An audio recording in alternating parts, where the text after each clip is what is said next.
आम्ही पोलिसांना आमच्या वेदना सांगितल्या। आम्ही पैगंबराबाबत काहीही सहन करू शकत नाही। त्यांनी आपला धर्म कसा चांगला आहे हे सांगायचं, तर ते इस्लाम कसा खराब आहे हे सांगतायत। आमचे मौलवी दुसऱ्या धर्माबद्दल असं सांगत नाहीत। पोलिसांची ही जबाबदारी आहे दोषींवर कडक कारवाई करावी। आमचे एक मौलाना असं काही बोलले तर ते जेलमध्ये आहेत, मग ते बाबा बाहेर कसे आहेत? कारवाई व्हायलाच हवी।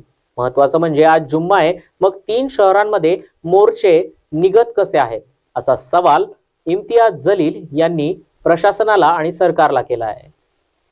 नाशिक, अमरावती, नंदुरबार येथे हिंदू मोर्चे जुम्माच्या दिवशी यांना परवानगी कशा मिळतात? हे सगळं प्लॅन्ड आहे, षडयंत्र आहे। आपण रस्त्यावर यावं यासाठी हे षडयंत्र तयार केलेलं आहे।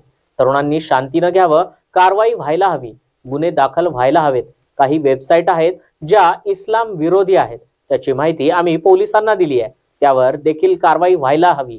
आम्ही शुक्रवारी आंदोलन करतो म्हणाले तर आम्हाला नाही म्हणतात, मग त्यांना शुक्रवारी परवानगी दिलीच कशी?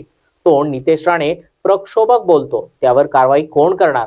सगळ्यांना नियम हे समान असावेत। मुख्यमंत्री तिथे कार्यक्रम करतायत, याला काय म्हणावं? लोक हुशार आहेत, त्यांना कळतंय की काय सुरू आहे ते। मुसलमान लोकांनी मोदींविरोधात वोट केलंय, राज्य सरकारला माहिती आहे म्हणून ते वातावरण खराब करतायत, असं इम्तियाज जलील यांनी वक्तव्य केलं आहे। तरीके से जो भी मुद्दा हमने उठाया है, उन्होंने हमें सहकार्य करने का, एक्शन लेने का उन्होंने भरोसा दिया। बोलते हैं कि शहरात मोर्चे काढताय, नाशिक, अमरावती, नंदुरबार हिंदू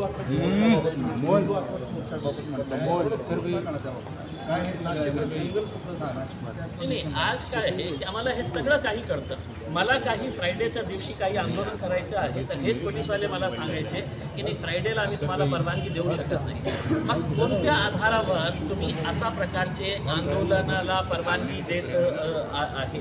कोणत्या, म्हणजे काय आहे, काय मुद्दा काय आहे की बांगलादेशमध्ये आम्ही निंदा केली ना, आम्ही त्याचा विरोध करत आहे ना, पण बळजबरीने असा हिंदू सकल समाजच्या नावाने ते नितेश राणे तर पुरा शहरमध्ये घुमून कोणकोणत्या शहरामध्ये जाऊन ते कशा प्रक्षोभक भाषणं देत आहे? मग त्याच्यासाठी नियम नाही आहे का? कोणी सोडले त्याला अशा प्रकारच्या प्रक्षोभक भाषणं देणं? त्याच्यावर कारवाई करा ना। आणि नाही केली तर आमच्या तोंडात पण जीभ आहे ना, आम्ही बोलू शकतो। तुम्ही 1 मिनिट नाही लावणार आमच्या विरोधात केस रजिस्टर करायला। मग नियम सगळ्यांसाठी बरोबर असेल तर त्यांच्यावर तुम्ही कारवाई करत नसेल तर इम्तियाज जलीलला तुम्ही का थांबवते? सर, अभी आप निवेदन दे रहे हैं की पोलिसांनी लवकरात लवकर या माणसाच्या विरोधात कारवाई करावी।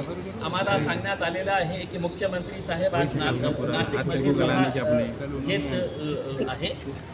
त्या नाशिकमध्ये जे आज जे प्रकरण घडलेलं आहे, तुम्ही तुमच्या राजनैतिक स्वार्थासाठी काहीही करणार, म्हणजे सामान्य लोकांना तुम्ही याच्यामध्ये अडकवण्याचा प्रयत्न करत आहे, हे खूप दुर्दैव आहे।